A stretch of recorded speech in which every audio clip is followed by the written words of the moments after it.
નમસ્કાર મિત્રો.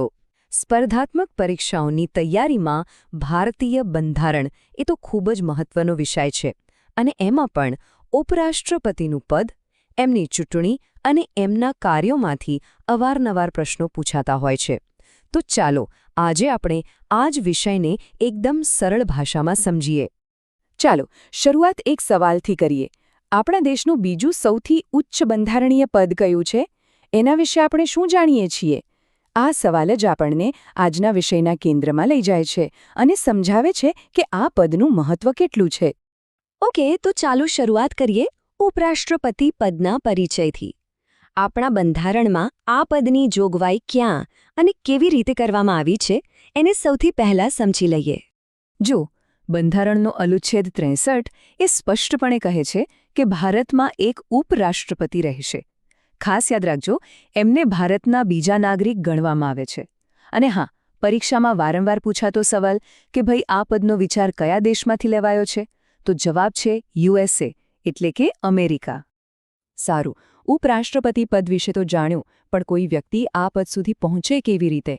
ચાલો હવે એ સમજીએ કે ઉમેદવાર બનવા માટે કઈ શરતો છે અને ચૂંટણી કઈ રીતે થાય છે, કારણ કે આમાંથી સીધા જ પ્રશ્નો બને છે. અનુચ્છેદ 66(3) 4 મુખ્ય લાયકાતો આપેલી છે. પહેલું, એ વ્યક્તિ ભારતનો નાગરિક હોવો જોઈએ. બીજું, એમની ઉંમર ઓછામાં ઓછી 35 વર્ષની હોવી જોઈએ. ત્રીજું, એ રાજ્યસભાના સભ્ય તરીકે ચૂંટાવવા માટે લાયક હોવા જોઈએ. અને ચોથું, એ કેન્દ્ર કે રાજ્ય સરકાર હેઠળ કોઈ લાભનું પદ ધરાવતા ન હોવા જોઈએ. આ ચારેય મુદ્દા પરીક્ષા માટે ખૂબ જ મહત્વના છે. આ આંકડો 35 વર્ષ એ મગજમાં બરાબર બેસાડી દેજો. ઉપરાષ્ટ્રપતિ, રાષ્ટ્રપતિ અને રાજ્યપાલ આ ત્રણેય પદ માટે ન્યૂનતમ ઉંમર 35 વર્ષ જ છે. આ એકદમ કોમન પણ વારંવાર પૂછાતો પ્રશ્ન છે. હવે માત્ર લાયકાત હોવી પૂરતી નથી. ઉમેદવારી નોંધાવવા માટે 20 મતદારો પ્રસ્તાવક તરીકે અને બીજા 20 મતદારો સમર્થક તરીકે હોવા જરૂરી છે. આ સિવાય RBIમાં 15,000 રૂપિયાની ડિપોઝિટ પણ જમા કરાવવી પડે છે. અને હા, જો ઉમેદવારને કુલ માન્ય મતોના 6 ભાગના મત પણ ન મળે ને, તો આ ડિપોઝિટ જપ્ત થઈ જાય છે. તો આ ચૂંટણી થાય છે કઈ રીતે? અનુચ્છેદ 66 મુજબ આ ચૂંટણી પરોક્ષ રીતે થાય છે. અને અહીંયા સૌથી મહત્વનો મુદ્દો એ છે કે મતદાન કોણ કરે છે.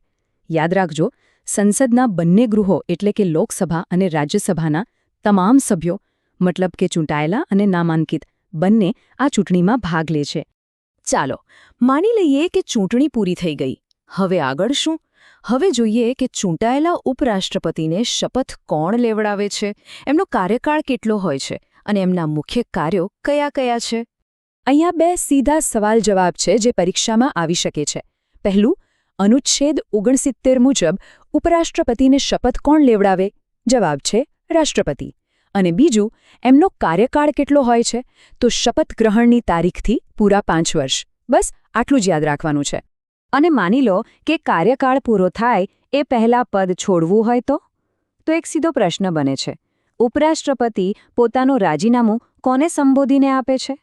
અને જવાબ છે રાષ્ટ્રપતિને. જુઓ કેટલું સહેલું છે. શપથ પણ રાષ્ટ્રપતિ લેવડાવે અને રાજીનામું પણ રાષ્ટ્રપતિને જ અપાય. હવે ઉપરાષ્ટ્રપતિનું મુખ્ય કામ શું છે? અનુચ્છેદ 64 આ બાબત એકદમ સ્પષ્ટ કરે છે. ઉપરાષ્ટ્રપતિ હોદ્દાની રૂએ એટલે કે એક્સ ઓફિશિયો રાજ્યસભાના અધ્યક્ષ હોય છે. આનો સીધો અર્થ એ થાય કે જે વ્યક્તિ ઉપરાષ્ટ્રપતિ બને છે તે આપોઆપ જ રાજ્યસભાના અધ્યક્ષ પણ બની જાય છે. આ એમનું મુખ્ય કાર્ય છે. પણ જો કાર્યકાળ પૂરો થાય એ પહેલાં પદ ખાલી પડે તો શું થાય? અથવા તો ચૂંટણીમાં કોઈ વિવાદ થાય તો? ચાલો હવે આ પરિસ્થિતિઓ માટે બંધારણમાં શું જોગવાઈઓ છે એના પર એક નજર કરીએ. અનુચ્છેદ 68 કહે છે કે ઉપરાષ્ટ્રપતિનું પદ 3 મુખ્ય કારણોસર ખાલી પડી શકે છે. રાજીનામું આપવાથી, મૃત્યુ થવાથી અથવા પદ પરથી દૂર કરવાની પ્રક્રિયા દ્વારા. અહીં ખાસ નોંધવા જેવી વાત એ છે કે જ્યારે પણ પદ ખાલી પડે ત્યારે બનેટી જલ્દી નવી ચૂંટણી કરાવવી જરૂરી છે. મિત્રો, આ મુદ્દો પરીક્ષા માટે ખૂબ જ મહત્વનો છે.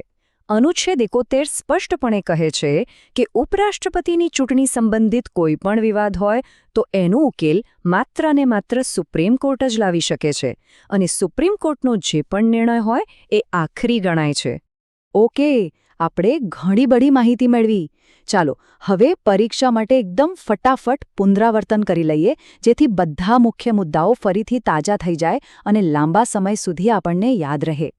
ચાલો મારી સાથે ઝડપથી યાદ કરી લો. અનુચ્છેદ 63 ઉપરાષ્ટ્રપતિનું પદ, અનુચ્છેદ 64 રાજ્યસભાના અધ્યક્ષ, અનુચ્છેદ 66 ચૂંટણીની પ્રક્રિયા, અનુચ્છેદ 66(3) લાયકાતો, અનુચ્છેદ 68 પદ ખાલી થવા બાબત, અનુચ્છેદ 69 શપથ અને અનુચ્છેદ 71 ચૂંટણી સંબંધિત વિવાદ. બસ આટલું યાદ રાખશો તો ઘણું કામ સરળ થઈ જશે. તો આજના વિશ્લેષણનો સાર શું છે? પરીક્ષાની દૃષ્ટિએ ઉપરાષ્ટ્રપતિ સાથે જોડાયેલા મુખ્ય અનુચ્છેદો, એમની લાયકાત, ખાસ કરીને ઉંમર, શપથ કોણ લેવડાવે છે અને તેઓ રાજીનામું કોને આપે છે, આ તથ્યો પર ખાસ ધ્યાન આપજો. આમાંથી સીધા પ્રશ્નો બનવાની પૂરેપૂરી સંભાવના છે.